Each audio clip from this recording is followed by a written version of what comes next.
बस कल्पना कीजिए कि यदि सरकार झुमरा के पहाड़ में बढ़ गई तो रूह कांप उठेगी, रूह कांप उठेगी। सपने में यमराज आएंगे। पहले ही कहा देते हैं हमें परेशान ना कीजिए। छोटा बच्चा जान समझ के ना टकराना रे। मेरे शरीर से बहने वाले एक एक लहू के कतरे को देखकर नौजवानों में उबाल आए। तो माननीय कोर्रा थाना के प्रभारी फोन किए थे। सिंदरी में 12 थाना का पुलिस खड़ी थी। सिंदरी गए थे आंदोलन करने के लिए। वहां के एसडीपीओ 12 थाना की पुलिस और 150 जवानों के साथ खड़ी थी। हमने एक ही लाइन कहा कि डीएसपी साहब सामने आइए, अरेस्ट कर लीजिए, लेकिन उससे पहले एक लाइन बता दीजिए, ये जो जमीन अब खड़ा है गांधी मैदान से दुगना जमीन था जहां सभा हो रही थी। बोले ये जमीन हमारे पुरखों की है और इस कंपनी ने 2 रुपया डिसमिल लिया है। क्या आपका बाप का जमीन लिया है? कानून बना देंगे। और मोदी साहब का कहिए मत, भले उनका अपना बेटा नहीं है, गोद लिया बेटा है, दुगो है। क्या लगता है छात्रों, आपके लिए कानून बना देंगे? क्या आप साइरस मिस्त्री हैं? आप साइरस मिस्त्री हैं क्या? साइरस मिस्त्री का नाम जानते हैं? सीएमडी, टाटा के पूर्व सीएमडी थे। पहले उनकी मौत के लिए हम नमन करते हैं, श्रद्धांजलि देते हैं। जब उनकी मौत हुई तो सरकार ने देखा कि कैसे मौत हुई। बोला पीछे बैठा था, सीट बेल्ट नहीं बांधा था।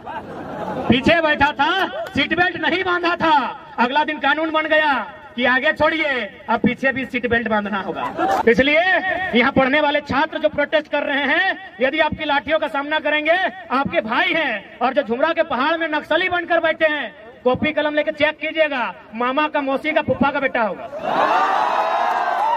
तो हम समझेंगे आप, हमको समझ में नहीं आता है।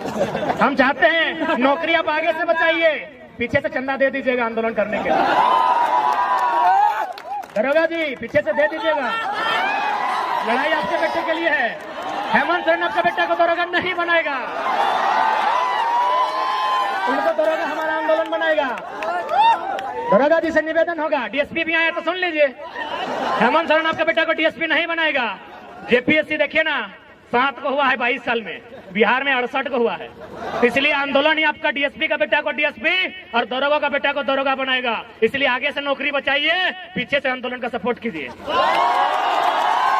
यदि ज्यादा दिक्कत होगा, यदि ज्यादा हाथ पांव बंधा होगा तो कमजोर लाठी चलाइएगा, ऐसा मत चलाइएगा। और ऐसा चलाइएगा तो घायल मत कीजिएगा। हमें घायल होने से डर लगता है, मार दीजिएगा, डर नहीं लगता है, मार दीजिएगा। सच बोलते हैं, ईमानदारी से बोल रहे, डर नहीं लगता है। मरने से डर नहीं लगता, हम ईमानदारी से बोल रहे हैं। हमको बीमार होने से डर लगता है। बीमार हो जाएंगे तो आंदोलन रुक जाएगा, मर जाएंगे तो आंदोलन दुगना रफ्तार से चलेगा। क्योंकि भगत सिंह ने भी कहा था कि मुझे फांसी ना दी जाए। भगत सिंह ने भी कहा था मुझे फांसी ना दी जाए, बल्कि मुझे किसी चौराहे पे खड़ा कर दिया जाए और गोलियों से भून दिया जाए। क्यों कहा था ऐसा पता है?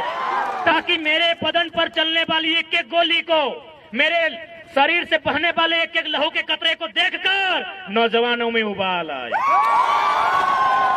इसलिए उन्होंने कहा था हमको फांसी नहीं दिया जाए, बंद कमरे में फांसी ना दिया जाए। यदि हम गुनहगार हैं तो बीच चौराहे में खड़ा कर दिया जाए और गोलियों से भून दिया जाए। आपसे भी वही कहेंगे।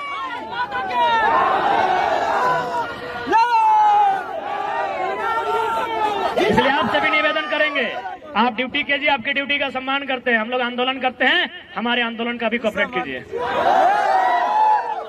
तो कुछ नहीं मिलेगा, पैसा बटुआ में नहीं रखे भैया। जितने भी पुलिस के भैया लोग आए सब तो बड़े हैं दादा साहब, पैसा बटुआ में नहीं रखे हैं, पैसा एसबीआई में रखे हैं। किससे होने वाला है पता है ना? तो वही तो लड़ाई लड़ रहे हैं, छात्रों के लिए लड़ाई लड़ रहे हैं, किसानों की बात कर रहे हैं। काहे डिस्टर्ब कर रहे हैं?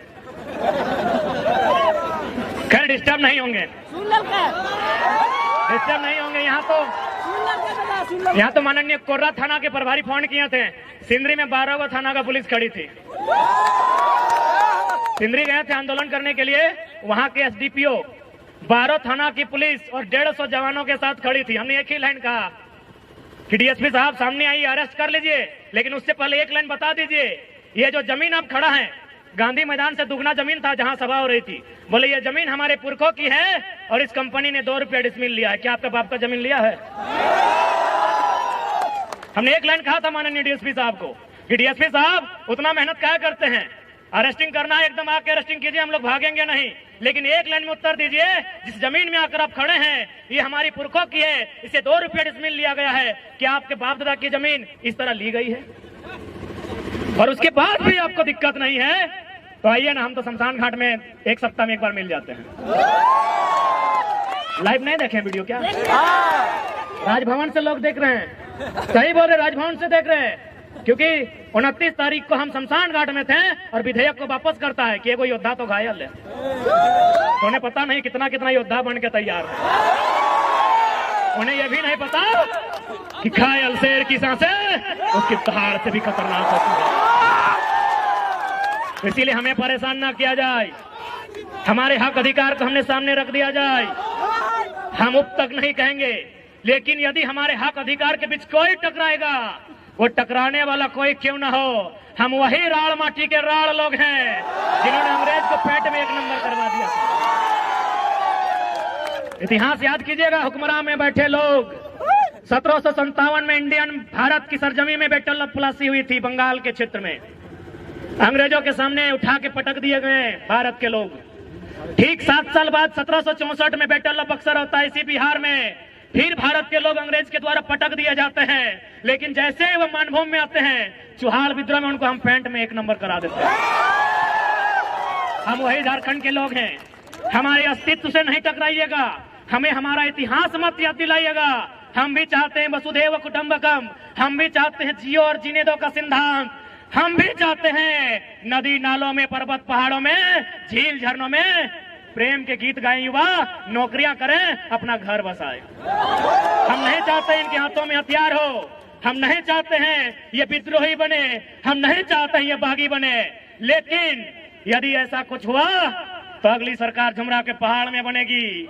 और बस इमेजिन कीजिए, बस कल्पना कीजिए कि यदि सरकार झुमरा के पहाड़ में बन गई तो रूह कांप उठेगी, रूह कांप उठेगी, सपने में यमराज आएंगे। पहले ही कहा देते हैं हमें परेशान ना कीजिए।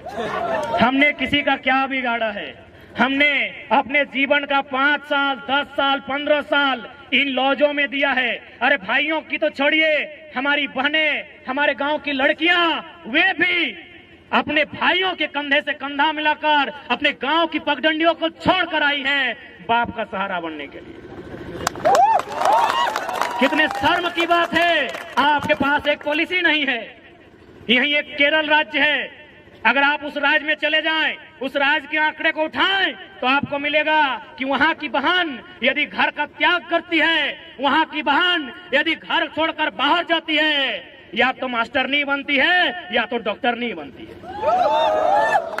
लेकिन हमारे झारखंड में भाइयों की तो छोड़िए, बहनों की बात करते हैं, लड़कियों की, बालिकाओं की बात करते हैं, यदि वो घर छोड़ के जाती हैं, दिल्ली में नौकरानी बनती है। ये हम नहीं कह रहे हैं, ये आंकड़े कह रहे हैं। 7500 की 75,000 हम कंफर्म नहीं हो पा रहे हैं क्योंकि थोड़ा मेंटल डिस्टर्ब है।